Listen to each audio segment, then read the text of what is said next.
आपल्याला माहिती आहे आता मे महिना तर गेलंच आहे, पकडून घ्या तुम्ही, है ना.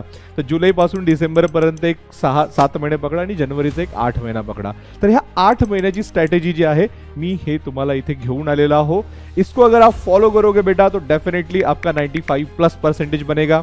और ज्यादा पाइलअप नहीं करना बेटा, आखिरी में पढ़ लेंगे. अभी से अगर आप पढ़ोगे तो सारी चीजें जो है वो लाइन पे रहेगी और आपका रिजल्ट्स बिल्कुल जिंगालाला हो जाएगा. ओके, नमस्कार विद्यार्थी मित्रांनो, कसे आहात? मजेत ना?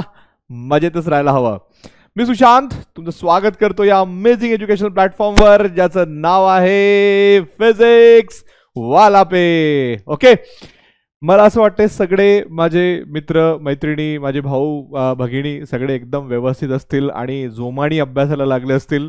कारण ज्या प्रकारे PWचा रिझल्ट लागलेला आहे 12चा, त्या रिझल्टमध्ये पुढच्या वर्षी तुमचं नाव यावं ही नक्कीच तुमच्या मनामध्ये इच्छा असेल आणि डेफिनेटली ती इच्छा पूर्ण करण्यासाठी मी घेऊन आलेलो आहो तुमच्यासाठी 8 मंथ स्ट्रॅटेजी, है ना. आपल्याला माहिती आहे आता मे महिना तर गेलंच आहे, पकडून घ्या तुम्ही, है ना.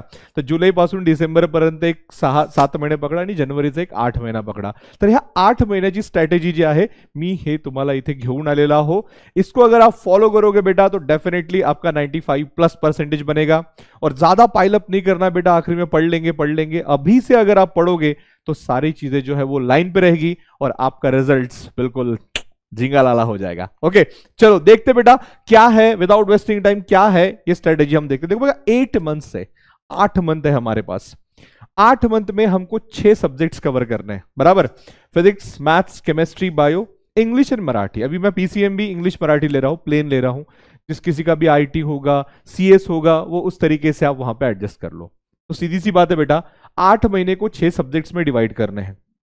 तो बेसिकली मैंने फिजिक्स के लिए 45 डेज यानी 1.5 महीना, मैथ्स के लिए 1.5 महीना, केमिस्ट्री के लिए 1 महीना, बायोलॉजी के लिए 1 मंथ, ठीक है, और इंग्लिश और मराठी के लिए 15 दिन मैंने यहां पे रखे हैं. सब्जेक्ट वाइज बच्चों को जैसे फिजिक्स और मैथ्स थोड़ा सा हार्ड जाता है तो उसके लिए 45 डेज रखे. यहाँ पे 30 डेज, यहाँ पे 30 डेज, है ना. बायो में 30, केमिस्ट्री में 30, और जो ये 2 सब्जेक्ट है इंग्लिश एंड मराठी 15 डेज. ये आप आखिरी में भी कर सकते हो, जरूरी नहीं है कि आप अभी से करो उसको, ठीक है. लेकिन पहले जो सबसे इंपॉर्टेंट सब्जेक्ट्स होते हैं ये 2, इनको पहले करो. क्योंकि अगर आपने इन दोनों को पहले कर लिया, फिजिक्स और मैथ्स पहले कर लिया, तो आपका 70% जो लोड है वो कम हो जाता है, राइट.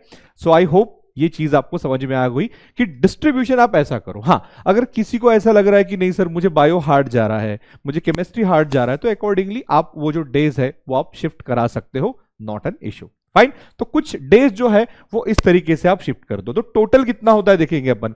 45 डेज यानी लगभग 3 महीना हो गया. 4, 5, 5.5 महीने यहां पे हमने क्या कर दिया, बेसिक स्टडी करी बेटा. हमने क्या करी, बेसिक स्टडी करी. यहां पे देखो 5.5 महीना बेसिक स्टडी करी आउट ऑफ 8 मंथ, बराबर. उसके बाद 1 मंथ मैंने वैकेशन और प्रैक्टिकल्स के लिए छोड़ दिया है. दिवाली के 10-15 दिन जाएंगे, प्रैक्टिकल्स के आपके 10-15 दिन जाएंगे, पकड़ लो. तो 1 महीना जो है वो आपके प्रैक्टिकल्स में गए. और उसके बाद 1.5 मंथ मुझे मिलता है रिवीजन एंड मॉक. 1.5 मंथ यानी 45 डेज. अब उस 45 डेज में आप physics, mathematics, bio, chemistry, at least in 4 subjects के जो है बेटा आप क्या करोगे, रिवीजन करोगे और साथ ही साथ उसके मॉक दोगे. देखो, अगर आप बोर्ड के पिछले 5 साल के भी पेपर सॉल्व कर लेते हो तो भी वेल एंड इनफ, लेकिन समझ के तो पढ़ना पड़ेगा. एकदम से थोड़ी ना आ जाएगा सब कुछ, बराबर है. तो सीधी सी बात है, सीधी बात, दो बकवास भैया. 1.5 महीना रिवीजन के लिए डालना ही डालना है. उसमें आप पकड़ लो 10 दिन फिजिक्स दे दो, 10 दिन मैथमेटिक्स दे दो, है ना. 6-7 दिन केमिस्ट्री, 6-7 दिन बायो दे दो और बचा हुआ टाइम आप इंग्लिश मराठी को दे सकते हो. तो सबसे पहले जो है आप ये ऐसा डिवीजन बना लो, राइट. अब देखो ये डिवीजन फ्लेक्सिबल है, किसी को कुछ हार्ड लगेगा, किसी को कुछ इजी लगेगा, उस हिसाब से आप इसका डिवीजन कर लेना, इंपॉर्टेंट है. उसके बाद क्या रहेगी स्टेप्स जो मैं फॉलो करूंगा तो मुझे मेरा रिजल्ट मिलेगा, है ना. यानी हमने डिवीजन तो कर लिया, आपने ऐसा डिवीजन कर लेना, ये बात ध्यान में रखना, according to the complexity, hard है या इजी है सब्जेक्ट उस तरीके से. स्टेप 1 जो है, fix your sources, mentor and books. सबसे इंपॉर्टेंट, सबसे इंपॉर्टेंट. कोई भी एक मेंटर चुनो. आप PW में पढ़ रहे हो, PW से पढ़ो. आप अपने स्कूल से पढ़ रहे हो, स्कूल से पढ़ो, कोई दिक्कत नहीं. और बुक्स जो है वो बिल्कुल आप फिक्स कर लो. PW के नोट से फिक्स कर लो, हमारी स्टेट बोर्ड की बुक है वो फिक्स कर लो. तो ये सोर्सेस है. मेरे हिसाब से आपको 2 चीजें पढ़नी चाहिए बुक में. पहला PW के नोट्स और दूसरा आपको मिलने चाहिए, आपकी बुक टेक्स्ट बुक होनी चाहिए आपकी 11th और 12th की, that is more than enough. अब सिर्फ 12th की बात करेंगे तो सिर्फ 12th, 11th के थोड़े बहुत जो भी बेसिक्स रहेंगे वो हो जाते हैं उसमें कवर। और मेंटर बोले तो क्या बेटा, यहां पे मेंटर इन द सेंस क्या हो गया, मेंटॉन हो गया यहां पे, ठीक है। मेंटर इन द सेंस क्या है बेटा, कि जिससे भी आप पढ़ रहे हो, चाहे आप स्कूल से पढ़ रहे हो, चाहे आप पीडब्ल्यू से पढ़ रहे हो, तो वो सोर्स पहले फिक्स कर लो कि किससे पढ़ना है, क्योंकि दो लोगों से पढ़ोगे बेटा तो कंफ्यूज हो जाओगे, तो पहले वो फिक्स करो। उसके बाद कोई भी एक या फिर 2 टॉपर्स को आप फॉलो करो। आपको आए गए आपके आसपास है, तुमच्या शेजारी इकडे तिकडे बरेच लोक तुम्हाला मिळणार, असं नाही असं कर तसं नाही तसं कर, तर 1 किंवा 2 टॉपर ज्यांनी खरंच रिझल्ट घेऊन आलेले आहेत बोर्डमध्ये त्यांना तुम्ही फॉलो करा, त्याच्यावर नाही, नाहीतर कन्फ्यूज होणार। नंतर रोजचं टाइम टेबल फॉलो करायचं, क्लासेस नियमित करायचे, स्टडी नियमित करायची। क्लासेस 4 सब्जेक्टचे 4 तास, फिजिक्स केमिस्ट्री मॅथ्स बायो, बराबर 4 तासाचे क्लास पकडा किंवा 6 तासाचे क्लास पकडा, आणि 2 ते 3 तासाची त्याच्यामध्ये तुमची रेग्युलर स्टडी असणे गरजेचं आहे। जर तुम्ही रेग्युलर क्लासेस करत आहात तर क्लासचं जर तुम्ही कंटेंट व्यवस्थित केलं, मी पीडब्ल्यू ची गोष्ट करतोय, तरी सुद्धा तुमचे पूर्ण मार्क्स बनतात, त्याच्यामध्ये एकही मार्क कटण्याची संभावना नाही। म्हणून हे रेग्युलर करा, हे फॉलो करा, हे खूप इम्पॉर्टंट आहे। का बरं इम्पॉर्टंट आहे, कारण सगळ्या गोष्टीचा बेस हे आहे।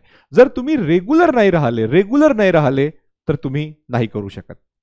त्यानंतर एक्सरसाइज तुम्ही रेग्युलर करायची, एक्सरसाइज का बरं, कारण आपल्याला दिवसभर अभ्यास करायचा आहे, त्यानंतर क्लासेस करायचे, त्यासाठी आपली बॉडी आपला साथ द्यायला पाहिजे ना। माहिती पडलं कमरेचा त्रास झालाय, मानेचा त्रास झालाय, एक्झामच्या आधी काहीतरी ताप येत आहे, हे असं झालं नाही पाहिजे। बेसिकली तुम्हाला तुमचे जी शरीर आहे ते म्हणतात ना, जान है तो जहान है ना, तर बस तेच तुम्हाला हे लक्षात ठेवायचं आहे की जे तुमच्या मेहनतीने उद्या फ्रुट्स मिळणार आहेत, ते फ्रुट्स एन्जॉय करायला तुमची बॉडी जी आहे ती हेल्दी असणे गरजेचं आहे।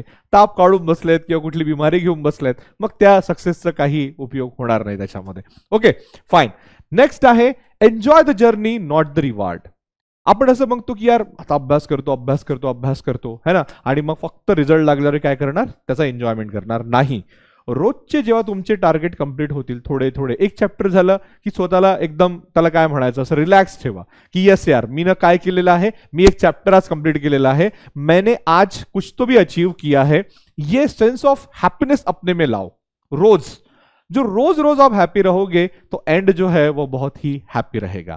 तो इसमें यही बोलते हैं enjoy the journey not the reward, है ना, यानी सिर्फ रिजल्ट के लिए मत पढ़ो, समझने के लिए पढ़ो, खुश हो इसलिए पढ़ो, यानी आप पढ़ के खुश हो रहे हो इसलिए पढ़ो, तो जर्नी जो है बहुत ही ब्यूटीफुल होगी।